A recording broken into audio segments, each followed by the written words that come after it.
Amis de jour, bonjour, nous voici pour une nouvelle vidéo du niveau 3e. Donc cette vidéo fait suite à ce qu'on a vu sur la contamination et sur l'infection. On a vu deux exemples, l'infection par des bactéries et l'infection par des virus. On a vu que cette infection n'était pas tout à fait la même. On avait chez les bactéries, l'infection était à l'extérieur des cellules, alors que chez les virus, l'infection se faisait à l'intérieur des cellules. Les virus vont se multiplier à l'intérieur des cellules parce que les virus sont trop petits et trop simples et qu'ils sont donc incapables de survivre hors des cellules.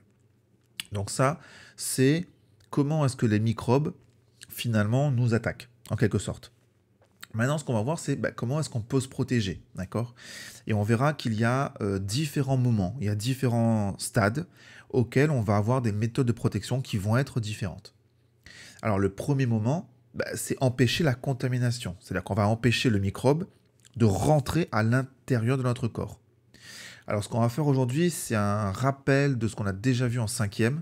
Donc, on va aller assez vite sur cette partie. Puisque voilà, donc c'est juste pour vous rappeler. Donc agir avant la contamination, ça a un nom, c'est ce qu'on appelle l'asepsie. Et l'asepsie, c'est quoi?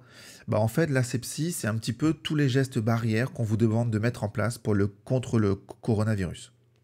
L'idée, c'est limiter au maximum la contamination. Donc pas l'infection, tant pis, l'infection c'est trop tard, mais on va essayer de lutter avant d'être infecté, donc au moment de la contamination. On va empêcher le microbe de rentrer.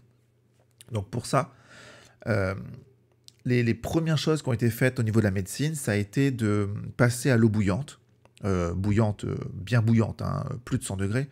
Donc passer à l'eau bouillante, les ustensiles, les chiffons et les médecins se sont rendus compte que quand ils faisaient ça, ils avaient moins de morts lors des opérations.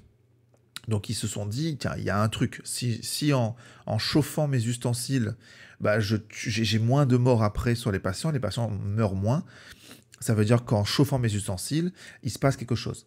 Alors ils n'avaient pas compris tout de suite qu'en chauffant les ustensiles, ça tuait des microbes, c'est bien après qu'on va s'en apercevoir, mais en tout cas, ils avaient déjà senti le truc.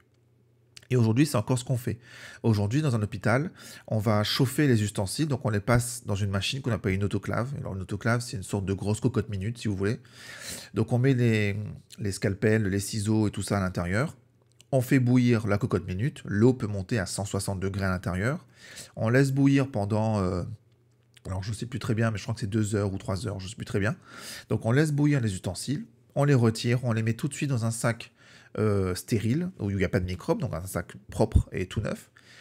Et lorsque le chirurgien va ouvrir l'outil dans le bloc opératoire, l'outil est toujours stérile, c'est-à-dire qu'il n'y a rien de vivant dessus.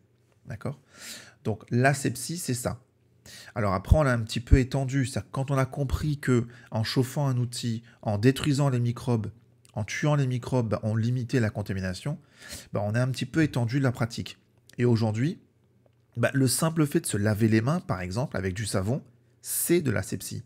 Parce que lorsque je me lave les mains, je réduis les risques d'amener ce microbe à ma bouche. Et du coup, je réduis les risques de contamination. Le fait de mettre des gants, c'est de l'asepsie. Le fait de mettre des masques, c'est de l'asepsie. Lorsque je mets un masque, je vais moins postillonner sur les autres, donc mes postillons vont rester derrière mon masque, ce qui fait que je ne peux pas contaminer les autres. Alors attention, le masque, lorsqu'on porte un masque, c'est parce qu'on est contaminé pour empêcher de contaminer les autres. Et aujourd'hui, on demande de généraliser le port du masque parce qu'on s'est aperçu qu'il y a des gens qui étaient contaminés par le Covid-19, mais qui étaient asymptomatiques, c'est-à-dire qu'ils ne savaient pas qu'ils étaient malades. Donc si ces personnes avaient un masque, évidemment, ils ne contamineraient pas les 3 personnes qui pourraient contaminer sans masque. Donc porter un masque, c'est faire de l'asepsie. Alors après, ils ont poussé le truc encore plus loin. Dans les chambres d'hôpital, par exemple, les chambres sont nettoyées 2 fois par jour. Et sont nettoyées avec des produits qui vont tuer les microbes. Donc on va utiliser des produits pour stériliser les chambres. Et ça, c'est aussi de l'asepsie. En fait, l'asepsie, ça regroupe vraiment tout ce qu'on va faire pour empêcher, ou pour limiter du moins, la contamination. Alors, il y a un autre geste d'asepsie que vous ferez quand vous serez un petit peu plus vieux. Oui, un petit peu plus vieux.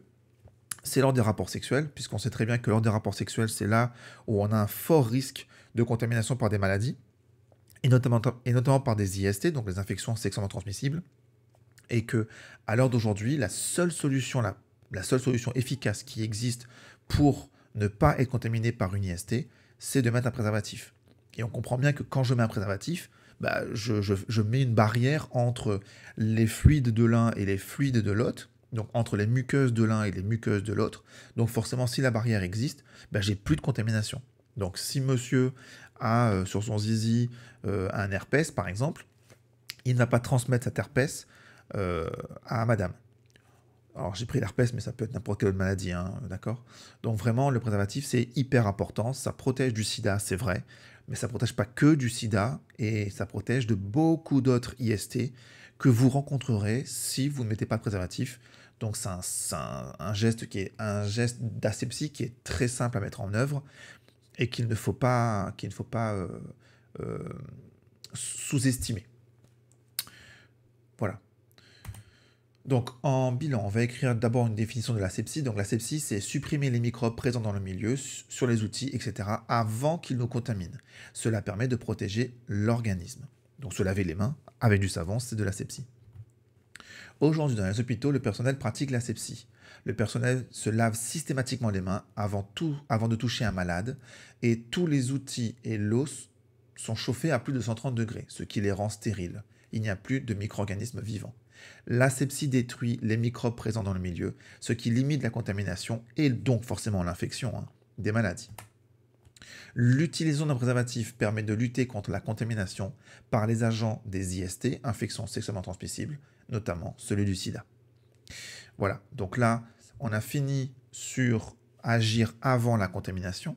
Dans la prochaine vidéo, on va s'intéresser à comment agir une fois qu'on est contaminé. En gros, comment limiter l'infection par des bactéries et par des virus. Voilà, mais on verra ça donc dans la prochaine vidéo. Bon travail à vous!